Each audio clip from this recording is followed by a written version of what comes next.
उत्पन्न प्रजाति के स्थान से उन्नत पड़िया बछिया शीघ्र ही कम उम्र में प्रजनन योग्य हो जाते हैं।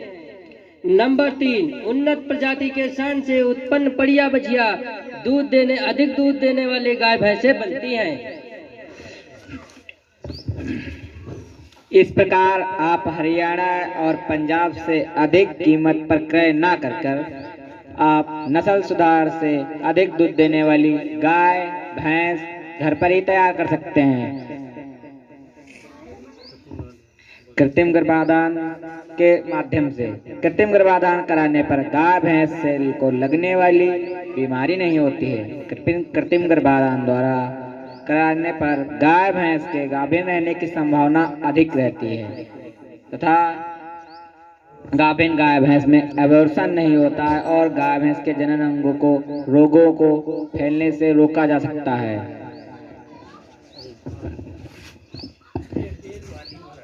बहुत अच्छी बात कही भैया ने। वास्तव में होता क्या है, हमको अच्छी भैंस अच्छी नस्ल के लिए दूर दूर इधर उधर घूमना पड़ता है, भटकना पड़ता है, फिर भी अच्छी नस्ल की भैंस नहीं मिल पाती है। अब आप सबके लिए ये सपना नहीं सच है कि आपकी भैंस यदि 10 से 15 लीटर दूध देती है और आप सॉर्टेड सीमेन का इस्तेमाल करें, जो अमूल दुग्ध संग्रह केंद्र के माध्यम से आप लोगों के बीच में HCL फाउंडेशन की तरफ से पहुंचाया जा रहा है। असर इनिशिएटिव, HCL फाउंडेशन और अमूल, इन सब की सहयोग से आप लोगों के बीच में सॉर्टेड सीमेन लाया गया है। सॉर्टेड सीमेन की विशेषता यही है कि उससे कम 90% गारंटी है बछिया और पड़िया ही होगी। वो जो जिसकी कीमत अभी तक 1200 रुपये हुआ करती थी सॉर्टेड सीमेन की, अब सिर्फ आप लोगों के लिए 400 रुपये में उपलब्ध है। सिर्फ और सिर्फ 400 रुपये। अभी तक 600 था, 600 रुपये कंपनी वहन करती थी, 600 रुपये आपको वहन करना पड़ता था। इससे बोझ पड़ता था किसान पे। कंपनी को लगा कि अभी वहन नहीं कर सकता है किसान, तो उसने फिर से उसको और अडॉप्ट किया और उसकी सब्सिडी जो थी कंपनी ने अपनी तरफ से बढ़ा दी। 800 रुपये कंपनी वहन करने लगी और किसान को सिर्फ 400 रुपये देना है। अब भी अगर आप लोगों ने इस मौके का फायदा नहीं उठाया और अपनी नस्ल सुधार के लिए एक कदम आगे नहीं बढ़ाया, तो फिर आप पंजाब और हरियाणा पर ही निर्भर करते रहेंगे और अपने घर में पंजाब और हरियाणा नहीं तैयार कर सकते। आप पंजाब और हरियाणा अपने घर पे तैयार कर सकते हैं उस सॉर्टेड सीमेंट से। ये गारंटी है सॉर्टेड सीमेंट की। और इसके विषय में हम आप लोगों को जानकारी कुछ और उपलब्ध करवा देते हैं। अभी दादा ने बताया था कीड़ा, तो ये एक बहुत भयंकर समस्या है अपने पशुओं में। जब तक हम साल में अपने पशु को 4 बार कीड़े की दवा नहीं खिलाएंगे, तब तक हम अपने पशु को स्वस्थ नहीं रख सकते हैं।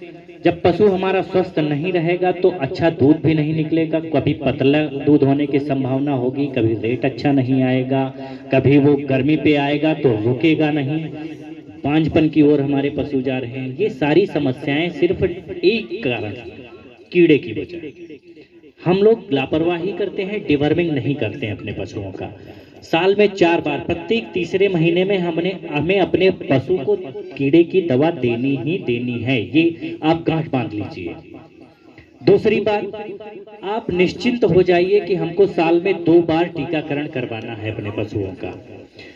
जब तक आप 2 बार अपने पशुओं का टीकाकरण नहीं कराएंगे तो जो समय समय पर गंभीर बीमारियां लगती हैं, जैसे गला घोटू है, खुरपका है, मुंह पका है, ये सब बरसात के सीजन में बीमारियां आती हैं कि नहीं आती हैं। और अगर बरसात से पहले हम अपने पशुओं का टीकाकरण करवा लेते हैं तो इस तरह की बीमारियां हमारे पशुओं को नहीं लगती, ये पक्का है। आप जब टीकाकरण करवा लेंगे उसके अंदर रोग प्रतिरोधक क्षमता डेवलप हो जाएगी और हमारे पशु को इस तरह की जो बीमारियां लगती हैं उनसे हमारा पशु बचा रहेगा। सही चारे का प्रयोग करें, स्वस्थ रखें अपने पशु को। जब आपका पशु स्वस्थ रहेगा तो आप भी मस्त रहेंगे। और एक बात आप लोगों के बीच में, अभी हमारा नुक्कड़ नाटक जो चल रहा था कृत्रिम गर्भाधान पे था, तो इसके विषय में आप लोगों को और वृहद जानकारी देना चाहते हैं। उत्तर प्रदेश वैसे भी अनादिकाल से आप सब लोग जानते हैं भगवान श्री कृष्ण की जन्मस्थली उत्तर प्रदेश रही है। आज से नहीं, अनादिकाल से हमारे यहाँ पशुपालन होता चला आ रहा है। भगवान श्री कृष्ण भी गाय चराया करते थे, जंगलों में बंसी बजाया करते थे, आप सबने कहानियों में सुना है। तो ये उत्तर प्रदेश है। उत्तर प्रदेश पशुपालन में बहुत पहले से अग्रणी रहा है। आज क्या है, आज भारी जनसंख्या वृद्धि के चलते हमारे घर परिवारों में बंटवारा हुआ, खेतों में टुकड़े हो गए, घरों में टुकड़े हो गए, थोड़ी थोड़ी जमीन बची है, तो इसमें गुजारा करना किसान व्यक्ति का थोड़ा कठिन होता चला जा रहा है। इसके लिए एक ही तरीका हम लोगों के पास बचा है, अच्छा पशुपालन। अगर हम पशुपालन पे जोर दें, अच्छा पशुपालन करें, तो निश्चित रूप से हम अपनी आर्थिक स्थिति को बदल सकते हैं, अपना विकास कर सकते हैं। ये सिर्फ पशुपालन से ही संभव है। करना क्या है, कृत्रिम गर्भाधान का सहारा लेना है, जैसे विकसित देशों में होता है।